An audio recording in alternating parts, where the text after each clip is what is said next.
மனிதன் உருவாக்கிய இந்த அமைப்புகள் மனித மதிப்புகளை பாதுகாக்குமா அல்லது கட்டுப்பாட்டை மீறி செயல்படுமா? தன்னாட்சி ஆயுதங்கள் என்று அழைக்கப்படும் புதிய தொழில்நுட்பம் மனித மேம்பாட்டிற்கு உதவுமா இல்லை கொடிய விளைவுகளை ஏற்படுத்துமா? மனிதன் நேரடியாக கட்டளை அளிக்காமல் இலக்கை தேர்ந்தெடுத்து தாக்கக்கூடிய திறனை பெற்றிருக்கின்ற AI தொழில்நுட்பத்தை நாம் பாதுகாப்பு ஆயுதமாக ஏற்றுக்கொள்ளலாமா? எப்படி அட்டானமஸ் வெப்பனாக மாறுகிறது? ஒரு ஆயுதம் தவறுதலாக ஒரு போர்க்குற்றத்தை செய்தால் அதற்கு யாரை பொறுப்பாக்குவது? வாருங்கள், இதற்கான தெளிவை வலை உலகத்தில் அருள்வாக்கின் ஒளியில் தேடுவோம். அருள்வாக்கு பகுதி தொடக்க நூல் 4:8 முதல் 10. காயின் தன் சகோதரன் ஆபேலிடம் நாம் வயல்வெளிக்கு போவோம் என்றான்.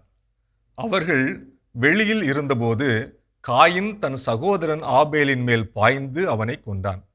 ஆண்டவர் காயினிடம், உன் சகோதரன் ஆபேல் எங்கே என்று கேட்டார். அதற்கு அவன், எனக்கு தெரியாது, நான் என்ன என் சகோதரனுக்கு காவலாளியோ என்றான். அதற்கு ஆண்டவர், நீ என்ன செய்து விட்டாய்? உன் சகோதரனின் இரத்தத்தின் குரல் மண்ணிலிருந்து என்னை நோக்கி கதறிக் கொண்டிருக்கிறது என்றார். இந்த அருள்வாக்கு பகுதியிலே வருகின்ற காயின் தன் சகோதரனின் மரணத்திற்கு காரணமாயிருந்தாலும் கூட தான குற்றத்தை செய்ததாக ஒப்புக்கொள்ளவில்லை. யாரும் எதற்கும் பொறுப்பேற்கவில்லை எனில் பொறுப்பு என்பதே யாருக்கும் இல்லாமல் போய்விடும். யாரும் பொறுப்பேற்காதவரை யாதும் குழப்பமே. செயற்கை நுண்ணறிவு இன்றைய உலகில் பல்வேறு துறைகளில் பயன்படுத்தப்படுகிறது.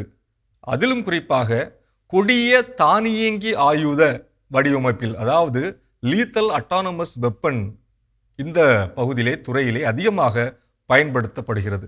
போர்கள் நடைபெறும் இடங்களில் அல்லது தீவிரவாதிகளை அழித்தொழித்தலில் இந்த தொழில்நுட்பம் பயன்படுத்தப்படும் என்று சொல்லிக்கொண்டு 50ற்கு மேற்பட்ட நாடுகள் செயற்கை நுண்ணறிவை தங்கள் நாட்டு இராணுவ திட்ட வரையில் சேர்த்துள்ளன.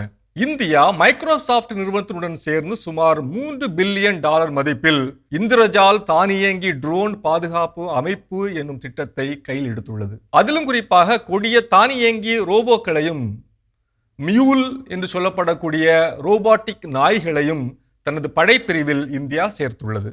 28 ஜூலை 2015 அன்று சர்வதேச செயற்கை நுண்ணறிவிற்கான கூட்டு மாநாட்டில் முக்கியமான அறிஞர்களும் உலக தலைவர்களும் கொடிய தானியங்கி ஆயுதங்களை குறித்து எச்சரித்திருந்தனர்.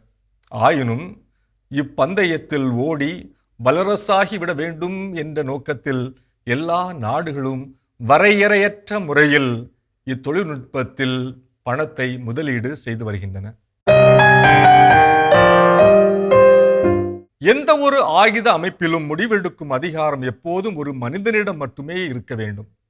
ஒரு இயந்திரம் தானாகவே ஒரு உயிரை பறிக்கும் முடிவை எடுப்பது அறநெறிக்கு எதிரானது. எனவே முழுமையான தன்னாட்சி கொண்ட ஆயுதங்களை, ஃபுல்லி அட்டானமஸ் வெப்பன்ஸை சர்வதேச நாடுகள் தடை செய்ய வேண்டும் என்ற கோரிக்கையை ஆதரிப்பது இன்று காலத்தின் கட்டாயம். ஆயுதங்கள் அவற்றின் மென்பொருளில் உள்ள தரவுகளை கொண்டே செயல்படுகின்றன. ஒரு குறிப்பிட்ட இனம், உடை அல்லது நிறத்தை கொண்டவர்களை எதிரி என்று தவறுதலாக வகைப்படுத்தும் அபாயம், அதாவது பயஸ், இதில் அதிகமாக இருக்கிறது. எனவே அப்பாவி மக்கள் பாதிக்கப்படக்கூட இது காரணமாக அமையலாம்.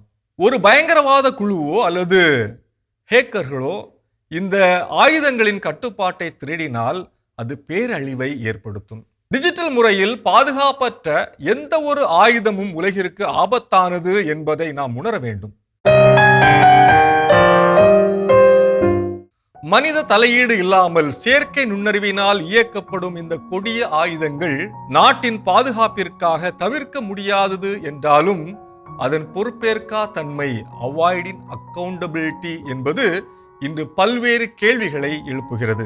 உலகளவில் செயற்கை நுண்ணறிவிற்கான சட்டத்திட்டங்கள் இன்னும் இயற்றப்படாத நிலையில், கொடிய தானியங்கி ஆயுதங்கள் இன்னும் முறையாக சோதித்து பார்க்கப்படாத நிலையில், செயற்கை நுண்ணறிவில் பல்வேறு குறைபாடுகள் உள்ள நிலையில் இந்த தொழில்நுட்பம் எப்படி மனித குலத்திற்கு நன்மை பயக்கும்? போரிலோ அல்லது பாதுகாப்பிலோ ஏதாவது தவறு நிகழ்ந்துவிட்டால், ஐயோ இது நான் அல்ல, என்று சொல்லி யார் வேண்டுமென்றாலும் தன் பொறுப்பை தட்டி கழித்து தப்பிச் செல்ல முடியும்.